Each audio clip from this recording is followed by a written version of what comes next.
안녕하세요. 새 비디오에 오신 것을 환영합니다. 우리가 사는 세상은 광활하고 숨거나 길을 잃을 수 있는 장소가 셀 수도 없이 많습니다.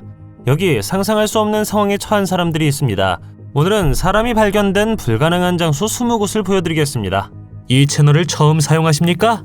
구독과 좋아요, 알림 설정 부탁드리겠습니다.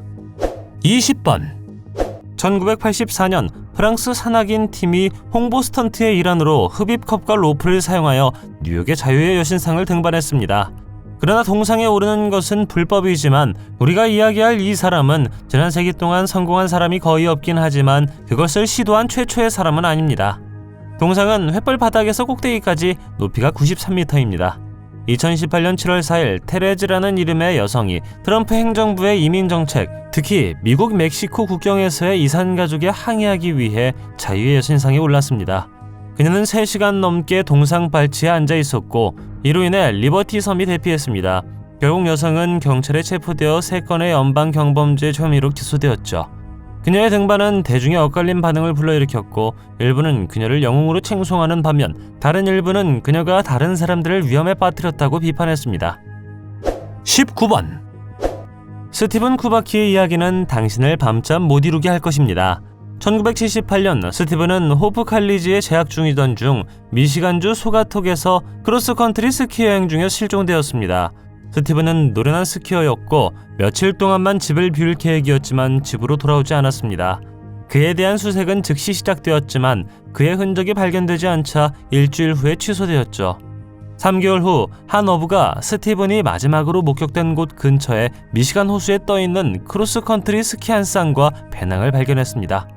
당국은 그가 얼음을 뚫고 떨어져 익사했으며 그의 시신은 호수의 물살에 휩쓸려 내려간 것으로 추정했습니다. 그러나 1979년 5월 그가 실종된 곳에서 약 1000km 떨어진 매사추세츠주 피츠필드의 풀밭에 누워있는 것이 발견되면서 미스터리가 풀리기 시작했습니다. 그는 지난 15개월에 대한 기억이 전혀 없었고 마지막 기억은 눈 위에 발자국을 남겼던 미시간 호숫가에 대한 것이었습니다. 스티븐은 이상한 옷을 입고 지도가 가득 든 배낭을 메고 있는 것이 발견되었습니다. 남자의 실종과 귀환에 대한 많은 이론이 있으며 일부는 그가 기억상실증을 앓고 있다고 제안하며 다른 일부는 그가 외계 존재에 의해 납치되었다고 믿습니다. 어떤 사람들은 스티븐의 경험이 배와 비행기가 흔적도 없이 사라진 대서양의 신비한 지역인 버뮤다 삼각지대와 관련이 있을 수도 있다고 추측했습니다. 18번 숲보호구역에서 하이킹을 하며 주변의 거친 자연의 아름다움을 만끽한다고 상상해보십시오. 길을 잘못 들어서 음식, 물, 휴대전화 신호도 없이 갑자기 길을 잃은 자신을 발견하게 됩니다. 숲은 광대하고 당신은 용서할 수 없는 지형의 자비에 처해 있습니다. 하와이 출신의 요가 강사인 아만다 엘러가 처한 상황이 바로 이것입니다. 17일 동안 아만다는 마카와오 삼림보호구역에서 살아남기 위해 본능과 믿음, 회복력에 의존해야 했습니다. 그녀가 시련을 겪는 동안 헬리콥터가 숲 위를 맴돌았지만 나무와 초목이 빽빽하게 우거진 탓에 그녀를 발견할 수 없었습니다. 아만다는 황야에서 완전히 혼자 자신을 지켜야 했죠. 숲속을 걸을 때 그녀는 어떤 길로 가야 하고 어떤 길을 피해야 하는지 알려주는 목소리를 느꼈습니다. 그녀는 이 목소리를 믿었고 숲속으로 더 깊이 들어가는 것처럼 보였을 때에도 계속 걸었습니다.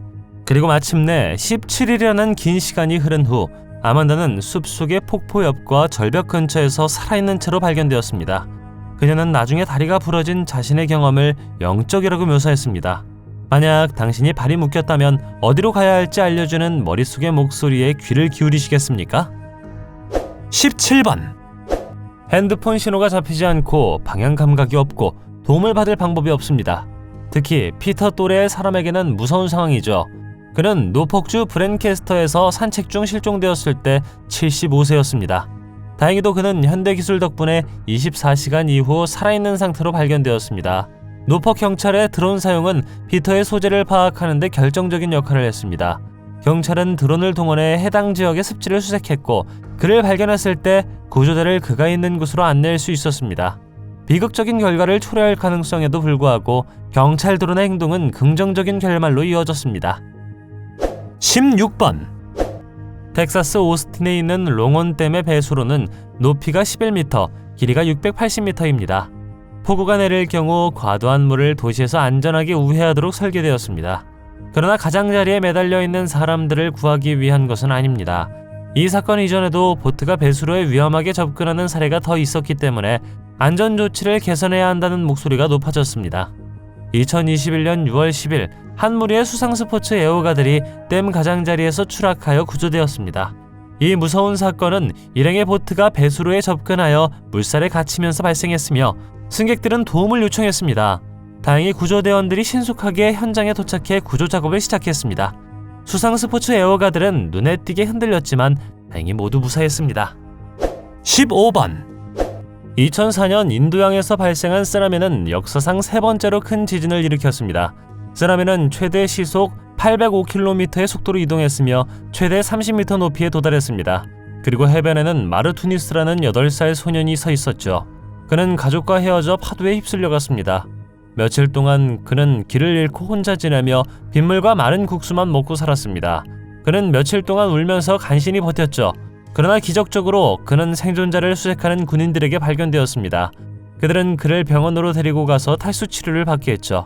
그는 나중에 포르투갈 축구 국가대표팀에 영입되었습니다. 그는 슈퍼스타 크리스티아노 호날두의 번호 7번이 새겨진 축구 유니폼을 입었습니다. 이후 그는 호날두를 직접 만날 기회가 있었는데 호날두는 그의 이야기에 감동을 받아 사인이 담긴 유니폼을 선물했습니다. 14번 느릅나무의 벨라는 1943년 영국에서 일어난 미스터리한 사건으로 오늘날까지도 미제로 남아있습니다. 같은 해 4월 4명의 소년이 스투어 브리지 근처의 해글리 우주를 배회하다가 위치 느릅나무 움푹 파인 곳에서 인간의 유해를 발견했습니다.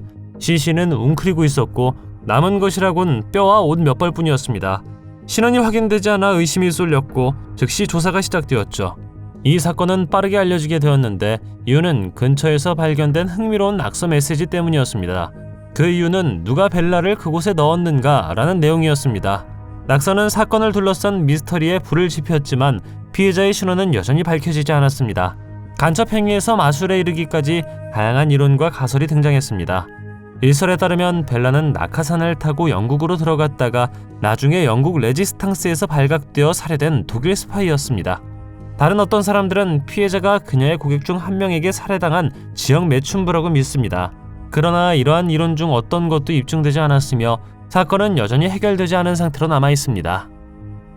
13번 바브는 케랄라주 말람푸자에 있는 쿠룸바치 봉우리 정상에 오르기 위해 혼자 트레킹을 시작했습니다. 가파르고 좁은 틈새를 오르다가 미끄러져 협곡에 빠져 갇히고 말았습니다. 바브는 24시간 넘게 음식도 물도 없이 계곡에 갇혀 있었습니다.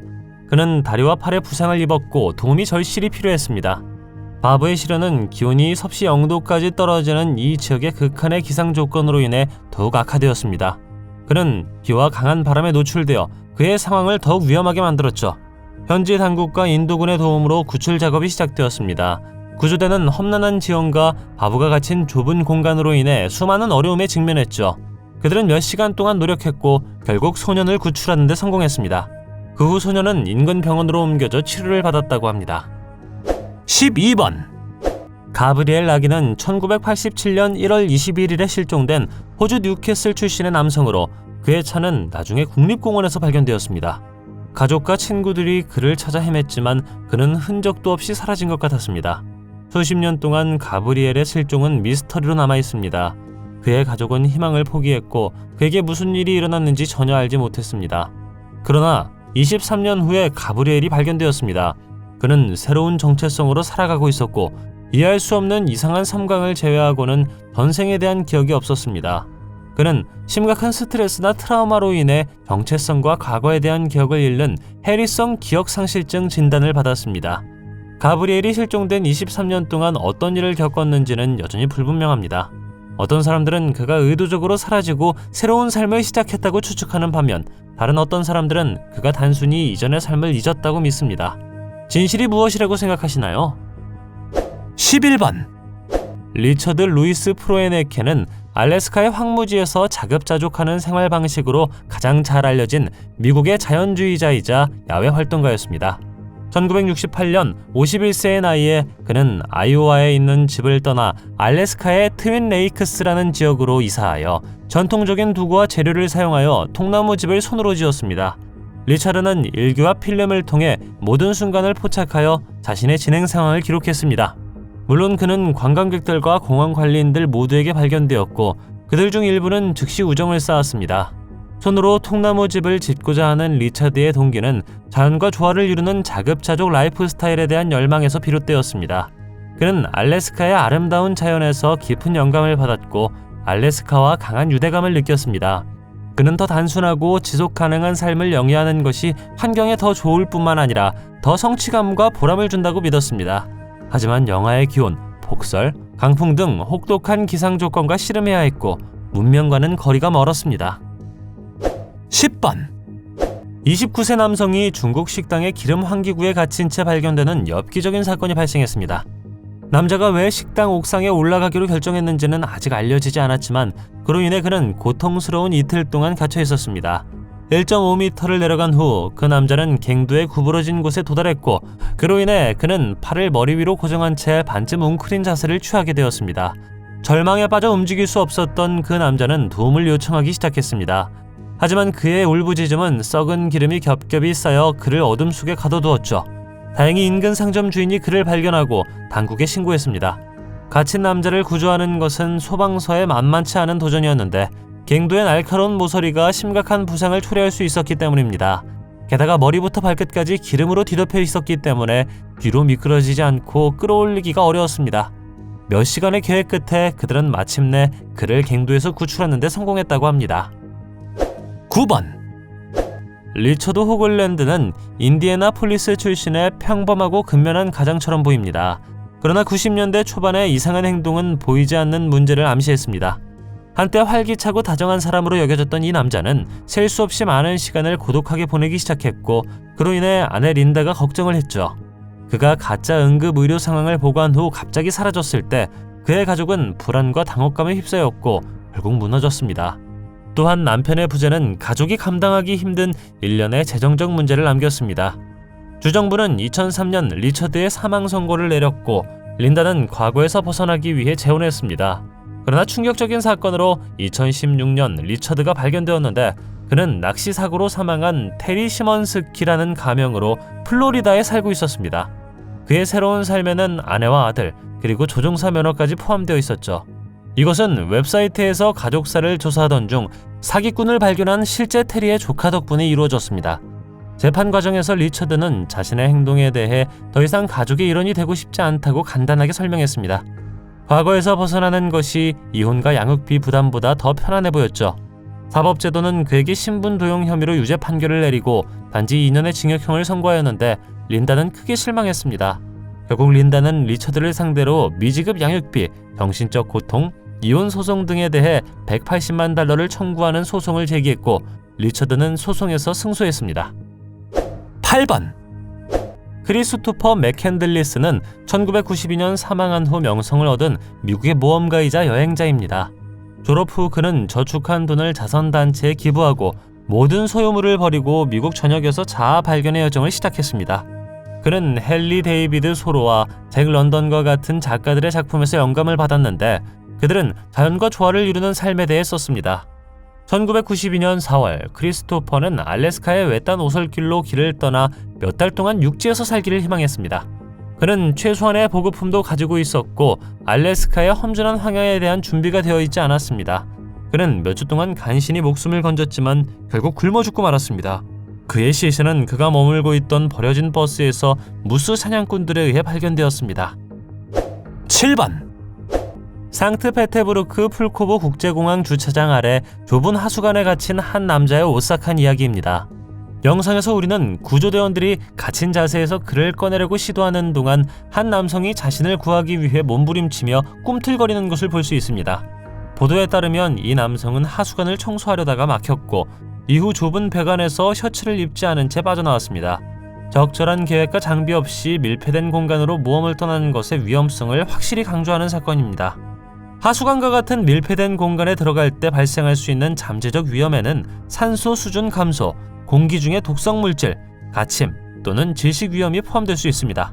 살아남은 사람들에게는 결코 잊지 못할 경험이 될 것입니다. 놀랍게도 하수구는 위험한 곤충과 뱀을 유인할 수 있기 때문에 잘 알려진 또 다른 위험을 초래합니다. 6번. 바다에서 살아남은 타미의 놀라운 이야기는 놀라움과 영감을 남길 것입니다. 그녀는 41일 후 부분적으로 파괴된 배에서 발견되었습니다. 1983년 타미는 리처드와 함께 타히티에서 샌디에고로 여행을 떠났습니다. 그러나 태평양 한가운데서 허리케인 레이몬드를 만났을 때 그들의 여정은 순식간에 생존을 위한 싸움으로 바뀌었습니다. 폭풍우가 몰아치는 동안 타미는 의식을 잃었고 의식을 되찾았을 때 육지에서 멀리 떨어진 파손된 요트에 혼자 있는 자신을 발견했죠. 안타깝게도 리처드는 폭풍에서 살아남지 못했습니다. 통신 장비나 항해 장비도 없고 음식과 물도 부족하고 다리를 다친 그녀는 살아남기 위해 지혜를 발휘해야 했습니다.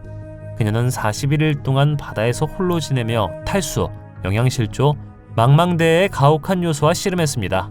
살아남기 위해 타미는 빗물을 모으고 배를 수리하고 간단한 해도와 별만을 사용하여 요트를 항해해야 했습니다. 기적적으로 타미는 바다에서 41일을 보낸 후 지나가던 화물선에 의해 구조되었습니다. 5번. 투손 시내의 한 주택에 침입하려던 한 남자가 굴뚝에 갇혔고 이로 인해 응급구조대가 기괴한 구조 작업을 벌였습니다. 현장에 도착하자마자 소방서는 문제 해결 기술을 사용하여 침입자를 불안정한 위치에서 구출하는 방법을 알아내야 했습니다. 그때쯤 그는 몇 시간 동안 갇혀 있었지만 흠집 하나 없이 나왔습니다. 법 집행기관의 품에 안겨 있었습니다. 그러나 남자가 왜 굴뚝을 통해 집에 들어가기로 결정했는지는 불분명합니다. 하지만 확실히 이상하죠. 누군가가 굴뚝을 통해 집을 돌아오는 것을 상상할 수 있습니까? 그런 상황에서 여러분은 어떻게 하시겠습니까? 댓글로 알려주세요. 4번. 콜린 스탠 사건은 1970년대 후반 전 세계의 이목을 끌었던 비극적인 포로 생활입니다. 당시 20세였던 콜린은 캘리포니아 북부에 사는 친구를 만나기 위해 히치하이킹을 하던 중 히치하이킹 장소에서 카메론과 제니스에게 픽업을 당했습니다. 부부는 콜린을 집으로 데리고 가서 지하실에 있는 상자에 넣어 보관했습니다. 그 후 7년 동안 콜린은 이 상자 안에 살아야 했고 때로는 하루에 23시간까지 살아야 했습니다. 포로로 잡혀있는 동안 콜린은 1년의 끔찍한 일을 겪었죠. 그러나 결국 소녀는 그녀에게 더 많은 동정심을 갖게 된 자니스 덕분에 탈출할 수 있었습니다. 그녀는 소녀를 버스 정류장으로 데리고 가서 가족에게 연락하게 한 후 결국 집으로 돌아올 수 있었습니다. 소녀는 처음 몇 달 동안 당국에 말하지 않기로 결정했지만 제니스가 경찰에 자수하자 카메론은 결국 기소되어 104년형을 선고받았습니다. 3번. 1902년 8월 윌리엄 호레이쇼 베이츠 박사의 기이한 실종과 재출현은 매우 특별한 이야기입니다. 베이츠 박사는 뉴욕시에서 유명하고 부유한 안과의사였지만 어느 날 아내와 안락한 삶을 뒤로하고 갑자기 사라졌습니다. 그가 실종되기 얼마 전 그의 아내는 그가 떠나야 하며 빨리 돌아오겠다는 급한 전가를 받았지만 그는 끝내 돌아오지 않았습니다. 며칠 동안 수색한 끝에 베이츠 부인은 런던에 있는 한 병원에서 남편을 닮은 남자가 발견되었다는 내용의 편지를 영국에서 받았습니다. 상당한 은행 계좌를 가지고 있었음에도 불구하고 베이츠 박사는 여러 차례 굶주림에 시달렸다고 주장했습니다. 베이츠 부인이 런던에 도착했을 때 그녀의 남편은 그녀를 알아보지 못했고 전생에 대한 기억도 없었습니다. 여자는 남편이 기억을 되찾기를 바라며 런던에 머물렀죠. 그러나 그녀가 도착한 지 이틀 후 그는 갑자기 도시를 떠나 다시 런던의 군중 속으로 사라졌습니다. 베이츠 부인은 다시는 남편을 보지 못했습니다. 그녀는 기적에 대한 희망을 품었지만 결국 1907년에 세상을 떠났죠. 베이츠 박사는 결국 예상치 못한 장소에서 다시 모습을 드러냈습니다. 한 친구가 그를 알아보고 뉴욕으로 돌아가라고 설득했죠. 그러나 남자는 전생의 기억을 되찾지 못했습니다. 2번. 1987년 10월 16일 아기 제시카의 구출은 전 세계 사람들의 마음을 감동시킨 놀라운 이야기입니다. 생후 18개월이 된 여아는 어린이집 뒤뜰에서 다른 아이들과 놀다가 버려진 우물에 빠졌습니다. 구조대원들은 그녀를 구출하기 위해 58시간 동안 지칠 줄 모르고 일하면서 엄청난 도전에 직면했습니다. 구조대원과 현지 자원봉사자들로 구성된 팀이 힘을 합쳐 제시카가 갇혀있던 우물과 평행한 갱도를 뚫었습니다. 그런 다음 두 개의 갱도를 연결하기 위해 빽빽한 바위를 수평으로 파야 했죠. 제시카는 구조 작업 내내 의식을 잃지 않았으며 우물 속으로 내려간 마이크를 통해서도 제시카의 목소리, 울음소리, 노래, 허밍 소리를 들을 수 있었습니다. 마침내 1987년 10월 16일 저녁, 그는 우물에서 들어 올려졌습니다. 소녀는 흙으로 뒤덮여 있었지만 가장 중요한 것은 그녀가 깨어 있었고 살아 있었다는 것입니다. 전 세계 사람들은 안도의 한숨을 내쉬었습니다. 2011년 제시카는 구출 후 전 세계 사람들의 기부금으로 구성된 최소 80만 달러의 신탁 기금에 접근할 수 있었다고 보도되었습니다. 1번 1972년 호반탄과 그의 아들은 아내와 두 자녀가 목숨을 잃은 후 울창한 베트남 정글로 도망쳤습니다. 40년이 넘는 기간 동안 그들은 생존을 위해 야생의 천연 자원에 전적으로 의존하며 은둔 생활을 했습니다. 외부 세계와의 접촉 없이 탄과 그의 아들은 숙련된 사냥꾼과 채집인이 되어 자신만의 도구와 무기를 만들었습니다. 그들의 은신처는 대나무와 나뭇잎으로 만든 오두막이었는데 자연환경과 조화를 이루도록 위장되어 있었습니다. 그들은 2013년 땔감을 찾던 마을 사람들에 의해 발견될 때까지 정글 깊숙이 숨어 이런 식으로 계속 살았습니다. 두 사람은 수척한 상태였고 맨발이었으며 마침내 발견되었을 때 모기에 물린 자국으로 뒤덮여 있었습니다. 이들의 발견 소식은 언론의 주목을 받았고 베트남 정부는 신속하게 행동에 나섰습니다. 그들은 탄과 그의 아들을 병원으로 데려가 치료받게 한 다음 마을로 돌려보냈습니다. 그들이 받은 관심에도 불구하고 탄과 그의 아들은 주목을 받지 못했습니다. 그들이 원하는 것은 정글 속의 오두막으로 돌아가는 것뿐이었습니다. 당신은 불가능한 곳에 가본 적 있거나 길을 잃은 적이 있습니까? 댓글로 알려주세요. 동영상이 마음에 들면 좋아요 부탁드리겠습니다.